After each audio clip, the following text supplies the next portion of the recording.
Now, how do you know when a laptop is extremely thin? Well, when this is the box that it comes in. This is the box for the MSI GS65 Slim, a 6-core, 12-thread, 8th gen processor laptop that's capable of gaming, productivity, and pretty much anything you can throw at it. And the best part is, it doesn't look like crap.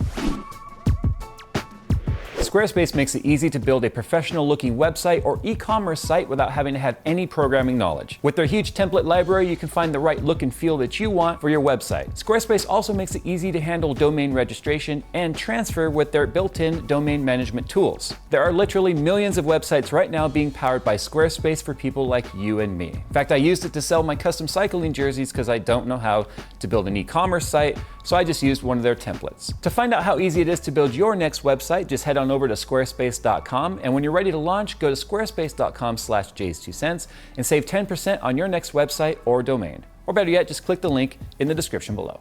Now, I've looked at quite a few MSI laptops since I've started this channel, and they've always kind of had a 3-tier system with their laptops, like the Titan, which is the big, really big, no holds barred.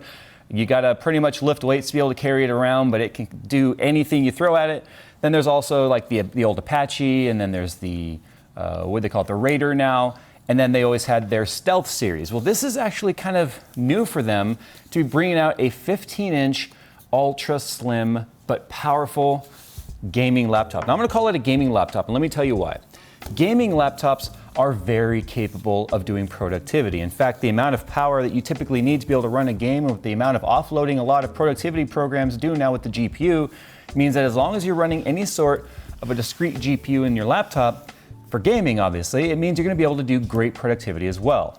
I've never had a gaming laptop not be able to churn through videos for me without an issue. But I've definitely had thin portable laptops that had Intel Iris graphics definitely not be able to play games and barely be able to handle some of my productivity.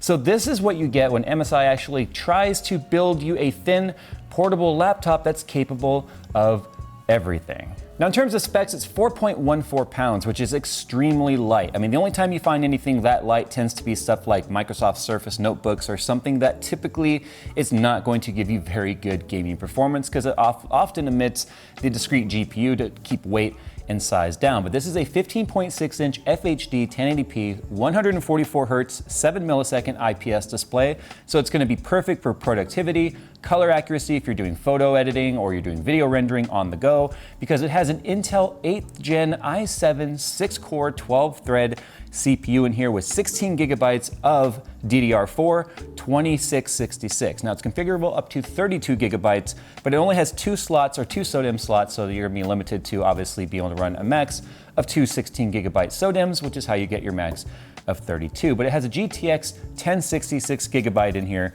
which is, I would have liked to have seen a Max Q 1070, but this particular model has a GTX 1060 in it. But in terms of size, it's also only 17.9 millimeters thick at its thickest point. So it's extremely light, it's extremely thin, and extremely capable. Now, with regards to connectivity, we've got a full-size Ethernet jack on the side, 2 USB 3.0s, mic and headphone jack. On the other side, we have another USB 3.0, a USB Type-C, a mini display port, and a full-size HDMI, and of course, our port for our power. The aesthetics on this are fantastic. In the past, MSI has been really notorious for putting a lot of red accents and a lot of things on their gaming laptops that really scream gamer, but this one here is very elegant. It is a matte black anodized finish with gold trim, which looks extremely classy. It doesn't even have a lit logo on the back anywhere.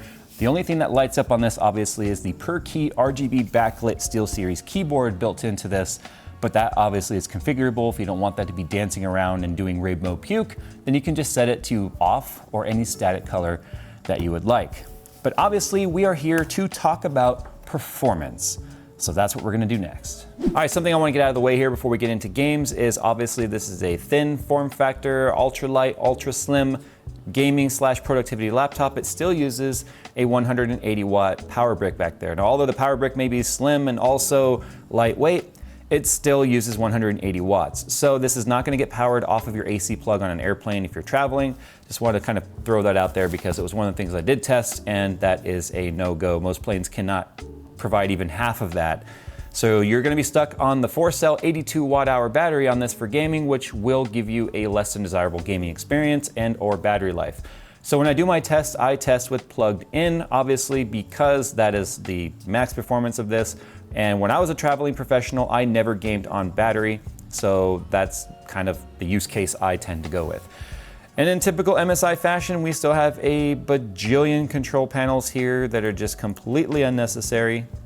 So I'm gonna go ahead and turn all that crap off. And one of the things the system will do too to try and conserve battery life is when you're not gaming, it will use the Intel graphics, the HD graphics.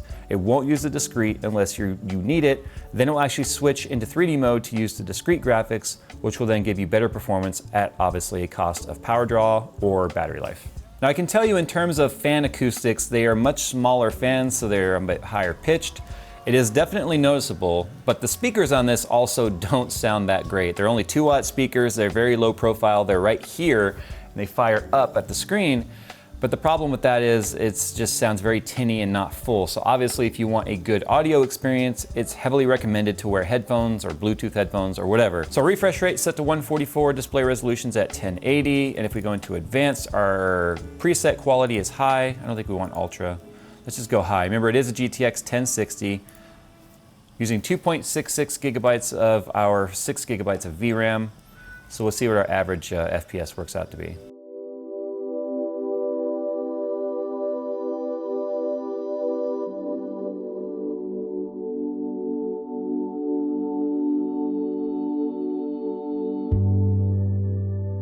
So here's our FPS chart, and here's our midline right here. This green line was obviously our average, so you can see that our min and max is not too far deviated from that midline, but we are sitting at a minimum FPS of 60, average of 69, and a maximum of 84. So as you can see, we're not getting any crazy frame dips on even a demanding game like Far Cry 5, but that's also a CPU intensive game when you're out in the world, which I can't technically show you here because I don't have a game save yet. Okay, so GTA 5 is another one of those games I like to test because it uses a good balance of CPU and GPU.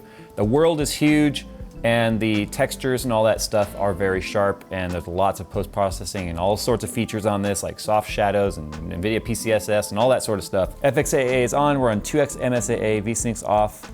Population density is maxed, that's for CPU. Population variety is maxed, again for CPU. Very high on pretty much all the settings that matter. Wow, look at that. With all those settings cranked, we're still getting anywhere in the 60s to the 90s. Oh, down to the 50s right there. We definitely would like to see it stay above 60, but I mean, I'm asking a lot of this laptop right now. One of the reasons why I like to crank the settings when I do these tests is because I kind of want to show you guys what a worst case scenario would be. So knowing if you turned some of those functions down and went from very high to high and turned off the max density and all that sort of stuff, you know your FPS would go up. But right now with the FPS even sitting in the 60s, which is less than half of the refresh rate of the panel, it still looks buttery smooth because it's still a very consistent frame rate, if that makes sense. But the thing is, since we're definitely above 60 in many of these tests, we're still not seeing tearing. So that's what the benefit of having a high refresh rate panel is because when you do exceed that magic 60, it just stays smooth and you don't see any of the tearing image on the screen because of, you know, obviously the way it draws the image. But even in this fast scene right here, zero tearing, sitting in the 80s on the FPS as the jet is just flying by the desert right here. Fairly consistent too, sitting right around the low 80s and not moving around too much. Metro Last Light, the title that a lot of people thought was just a benchmark. It's actually a game if you didn't know that. It's fairly fun to play, but most people use it just for the benchmark because it's still fairly demanding and it's a good test with a lot of different functionality in it. So we're running 1080p, quality at very high, no SSAA, texture filtering is at 16x, motion blur at normal, and tessellation at normal. So we'll go ahead and see how that does, and then we'll check out the average and all that stuff.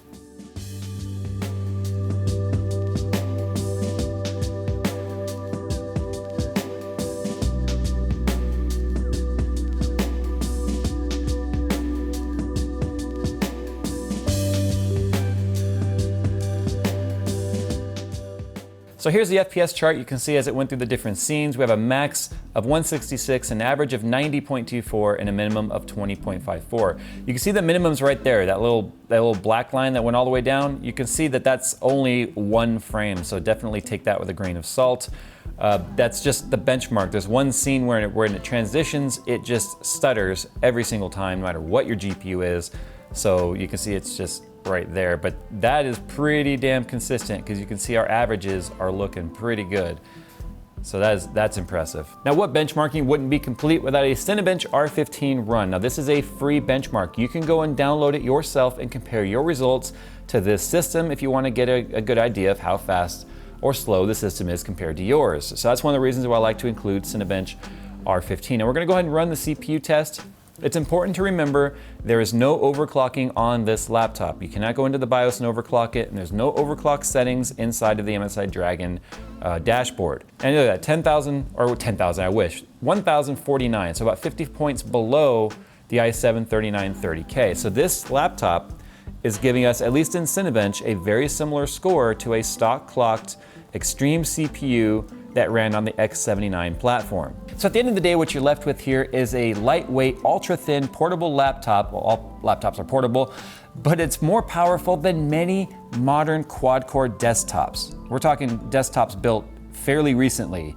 This is more powerful than many of those and ones that I have built myself. So that kind of makes this a no-brainer for college students, traveling professionals, or anyone that just doesn't want to be far from their games and wants a kick-ass laptop. This is definitely one to take a look at. I'll put a link to it in the description below. Obviously, a huge thank you to MSI for letting me borrow this laptop to test it out and give you guys my opinion on it. So we're gonna go, guys. Thanks for watching. If you've got any other laptops you think I should take a look at, this is the summer months. Many of you are going to college or you just want a good laptop. I'm willing to test them out and give you guys my opinions. So we're gonna go. Thanks for watching, guys, and as always, I'll see you in the next one.